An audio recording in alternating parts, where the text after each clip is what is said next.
Esther was a young Jewish woman living in Persia. She was an orphan being raised by her loving cousin Mordecai. Esther's beauty and grace led her to be chosen as the new queen. King Xerxes selected her to replace Queen Vashti. Vashti had defied the king's command. Mordecai advised Esther to keep her Jewish identity a secret for her safety. Mordecai served diligently in the king's court. One day he uncovered a dangerous plot. Two men were scheming to assassinate the king. Mordecai reported the plot, and the king's life was saved. This heroic act was recorded in the king's chronicles. Although Mordecai was not immediately rewarded, his time would come. Haman was a high-ranking official in the king's court, a man of considerable influence and power. He held a position that commanded respect and authority. He was proud and expected everyone to bow down to him, a gesture of submission that he believed was his due. However, Mordecai, a devout Jew, stood firm in his beliefs. His faith and principles inspired him to show reverence only to God. This act of courage and conviction angered Haman. He could not tolerate such steadfastness, especially from someone he considered inferior. Driven by anger and a desire for control, Haman devised a plan. He was determined to challenge Mordecai's resolve. Haman's plan was not just about confronting Mordecai. He aimed to challenge the entire Jewish community. He knew that Mordecai was Jewish, and he decided to use this information to his advantage. Haman decided to use this to challenge Mordecai and the Jewish people. His opposition extended beyond Mordecai to the entire Jewish community. He went to the king and misrepresented the Jews, painting them as a threat to the kingdom. He said they were disobedient and dangerous, spreading false accusations to incite fear and distrust. Haman's deceitful words convinced the king to issue a decree, a royal order that would have significant consequences. This decree ordered the challenge of the Jewish community, a command that tested the resilience and unity of an entire people.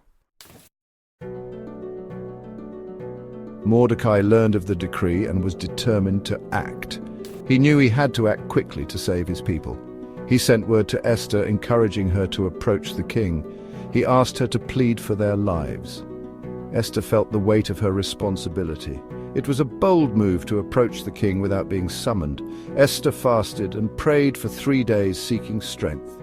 She knew she had to be courageous. She decided to risk her life for her people. She declared, "If I perish, I perish." With unwavering resolve, she dressed in her royal robes and went to see the king, unsummoned.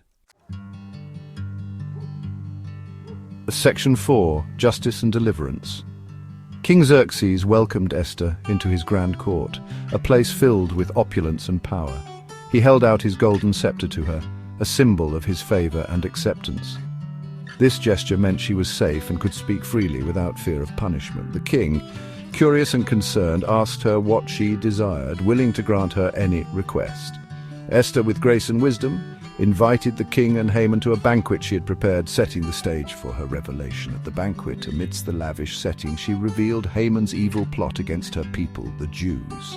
She pleaded with the king, explaining that she and her people were the targets of this malicious plan, seeking his protection.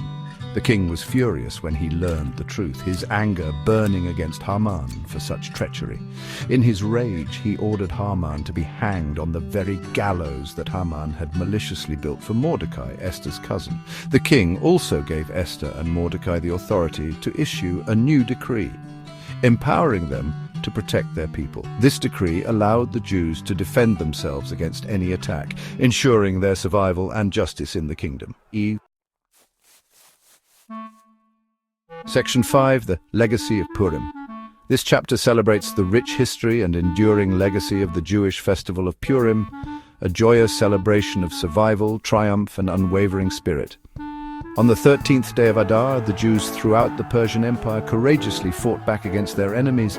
They emerged victorious. This victory was not just a military success, but a powerful moment of resilience and unity for the Jewish people. They protected themselves and their families with unwavering determination.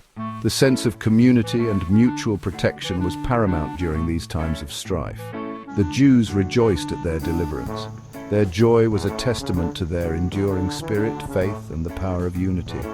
To commemorate their victory, they established the festival of Purim. This festival has been celebrated for centuries, marking a pivotal moment in Jewish history and the triumph of hope. During Purim, they read the book of Esther. This sacred text recounts the inspiring story of their deliverance and the bravery of Queen Esther. They give gifts to the poor. This act of charity is a fundamental aspect of Purim, emphasizing the importance of generosity, compassion, and community support. They celebrate with feasts and parties. These gatherings are filled with joy, music, and traditional foods, bringing people together in celebration and gratitude. Purim is a joyous holiday. It is a time for laughter, costumes, and festive activities, reflecting the happiness and vibrant spirit of the Jewish people. It reminds people of God's faithfulness and Esther's bravery.